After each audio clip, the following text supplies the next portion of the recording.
Hello everyone! So, nagpatubil nami diring dapita guys because we are on our way to Aloginsan, to Boho River, Aloginsan and Hermit's Cove. Muna mong ruta, nagpatubil mig 99 pesos. Okay, so, kani siya nga road, diri is Carcar Road hapon na siya guys, kay wala man miniagi dito sa main road good, which is makapili ka kung mulahos baka sa Barili, or ari ka sa liko sa padong sa Aloginsan. So kani siya guys is Carcar, Aloginsan, Pinamungahan, and then Toledo, and then Balamban. So kung padong jud ka sa south guys, ay dito jud nga area no. So mo na siya ang kwan. So nice kayo ang Aloginsan guys, limpyo kayo siya, as in awesome, amazing kay ang place. Pati nagkurog-kurog ang camera, kaya ang akong kamot guys ang gigamit para gunitan ang camera namo kay wala ni para gunit sa cellphone. Oh, nice kay ang place. So pag abot na mo dito sa Aloginsan guys, actually nalibog jud asa dapita ang Boho River. So nilahos mi sa lungsod nila. Unfortunately guys, ang naitabo niya kay nasaag mi. No, nasaag mo ni siya, si Amor nasaag mi. Nangutan na mi guys, so nibalik kami sa Agi, and then ni abot mi na akaagi mi sa ilang church, so nihapit mi yung para mo dagkot. Unfortunately na po, walay na maligya og kandila ani nga time, but nagnisa siya ani. So ni diri ra mi sa gawas, and then we've decided to just go out na lang kay mulang sa mi sa Amoruta guys, which is sa Boho River, and then mabalik kami. Okay, so mano ni siya ang dalan padong sa Boho River. Actually kung gikan ka sa city kay nibalik mo gud ni sa Agi, ibalik mi ni sa Agi. So ang nitabo niya kanang, pero dili kayo layo among gibiyahe pagpadong balik na mo guys, kay di man jud siya kayo layo jud, para nako lang kay dili mo migiton sa Carcar no. So di kay siya layo sa padong sa Boho River. So ang paano niya, landmark lang niya para muliko ka dito, para makaliko ka ditong area is ang Aloginsan National High School. So once nga makasulod na ka, makaliko na ka sa Aloginsan National High School, meaning padung na jud ka na sa Boho River guys. So, sakto na imong dalan if nakadira, if nakaagi na ka sa Aloginsan National High School. And then kani murag dul-duol na mi ani. For me guys, duol siya kay nagmotor man mi, pero syempre amot ka ha kung kamo guys, pero duol-duolan ako guys, kay naanad magugog mga lagyo-lagyo nga lugar. Naabot na mi ni parking na ni, which is after ni mo sa Boho River guys, ibalik ni mo mubayad ka og 20 pesos. Para sa parking mo sa motor. Di ko sure na amoy sakyanan, di ko wako kabalo kung pila ang parking fee guys. So figure it out once you're there, if mo visit mo. So simple kayo ang pa-intro diri guys, ang yung entrance guys, simple na jud kayo, ani lang siya. Actually di mo ang entrance yun, ang ano niya is para pang welcome lang ni siya nimo ba nga nakadira sa adong ka sa Boho River no. Abi na magmauna ni siya, and then isulod na mi diri nga area. Grabe ka bugnaw, walay init, mga makasulod, and then nice jud kay diri guys, nice jud kay diri, bitin nalay ko lang char, pero diri nice jud kay bugnaw kay ang place, amazing kayo, very green and clean kay siya. So dira makakita man gani kag sagbot diri sa Aloginsan, for me lang guys para nako sa ako lang nila notice kaysa I'm not sure if na notice ninyo nga limpyo jud kayo si ang Aloginsan. So welcome to Boho River. Di ko sure kung basta mauna na siya kung basa na niya guys, Boho or Bojo. Basta kay Boho River siguro na guys Okay, so kani siya padomi ani ang entrance ani niya guys, kaya naging gamay nga balay nga ni ato anak ka mo sulti ha nga grabe pod ka smiling og kahinagad si ating kuha sa kanang entrance fee ninyo nga 20 pesos. Nakasuod na mi ani, and then sige na siya yo guys, sige siya tabi akong anak, sige siya tabi nga dapat ko na ay yung mga igsuon para maka-experience ko na sila unsa kanindot ang Boho River, kinindot siya ko kaayo, limpyo ko kaayo, gusto di siya kay na-imagine na daw niya kung saan nila pa picture taking kung na yung mga igsuon guys. So kani siya kay ni aura siya guys, kay magpa-picture gid siya, magsige siya pa-picture. So if makita ninyo sa video guys, kamukalit na siyang pause and then mo-posting siya muna na guys, picturean sa nako siya while nag-take og video niya. So by the way, I am using Tecno Android phone, not sponsored, so Bikini Man. So mura na mong gamit, nice jud ang camera pod sa Tecno guys, di ka kaingon. See pa back na back. Okay, so ang kuan mo naman niya guys, musuroy mi kung if ever of course dapat nakapang gasolina bahala na kuan. So masuroy mi and then magdala og usa ka bata nako kay syempre mo may masud sa motor. First na magisuroy is iyang ate man dito mi sa kanang Cebu man-made forest guys dito sa Campo Utso. And then bahala na mo diha basta kay kuan dito mi and then naluri mi sa pinamungahan ato niya.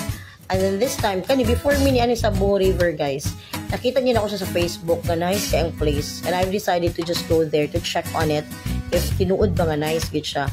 So daat si Lalay dito guys, wala si Lalay wala Lalay diri guys. Oh nice kay guwapo pud kay ako anak guys, aminin. So mo siya mga tubig-tubig dito sa Boho River. Tanawa layo pa na siya guys kay after ni mo ani napakay dalan nga maagian niya kanang padong siya tangas, bugnaw gyapon kay siya, limpyo gyapon siya. So di maghinahinay ko pareha ako tambok man ko guys, so maghinahinay lang ko para di kay kukutasan kay if magpaspas kukutasan jud ko for sure. But bisag tambok ko guys medyo naanad-anad ko gamay og bukod, so dili lang maguol. Okay, so kani nakasud na mi diri. After na kay napay lang agian. Wait sa guys ha. Lagi kapoy na kong voice over. Hi. So dire guys, taan nami nakakuha nami. Mapapicture naman po din siya guys. Pak. Para hala. So wala to siya guys, nahuman na siya picture, nitangas kami. Nitangas na siya. Ako siyang gi-videohan.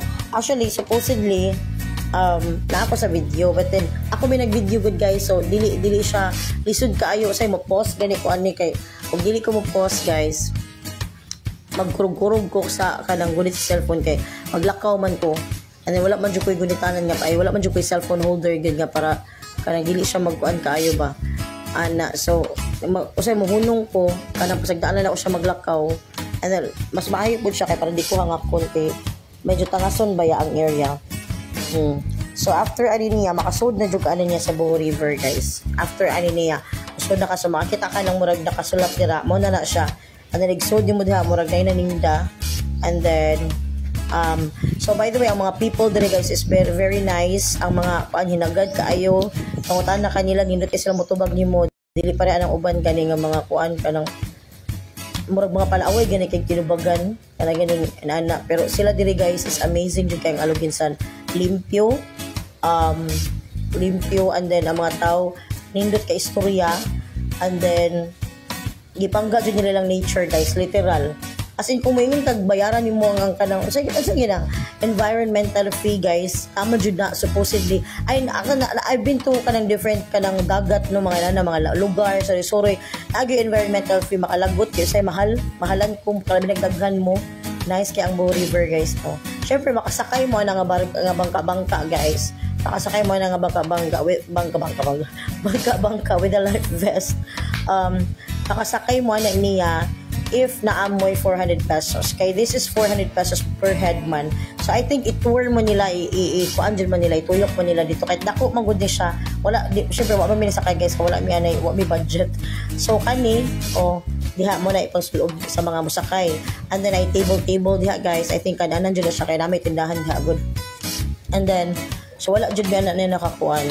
Basta nice kay na siya guys nga place. And then so kamo try mo 400 head.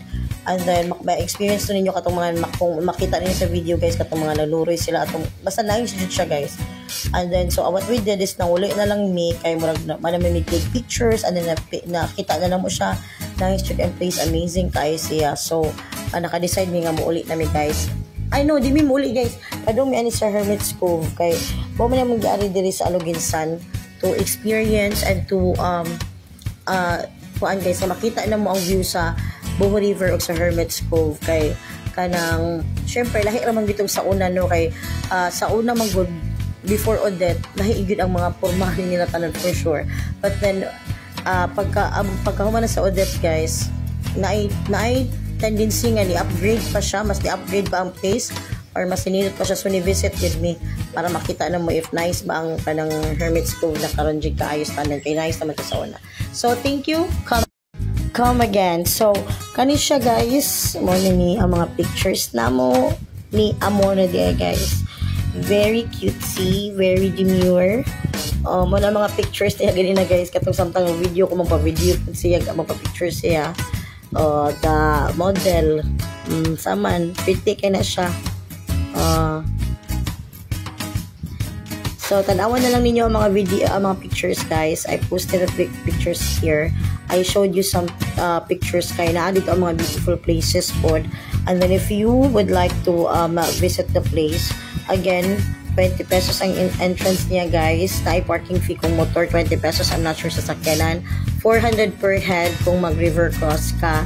And then, I can assure you nga safe agad siya.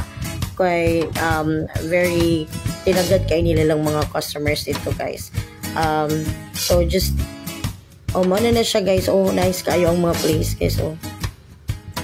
Amazing kayo, diba? Gwapa po kaya akong anak. So mana siya guys. So thank you so much for watching everyone. And then after this video I'm gonna be posting I'm gonna be uploading another one. I think not today, tomorrow as among pag-visit sa kanang Hermit's Cove. So nice pud kay dito guys, but that would be later, and I'm gonna let you know the pila ang entrance fee dito sa mga rules nila when it comes to cottages, kay usually mahot na sila cottage dito. But yeah, that's it for now. I thank you so much for watching everyone. Stay tuned para sa akong next video. Bye. Don't forget to like, comment, and share. Mwah.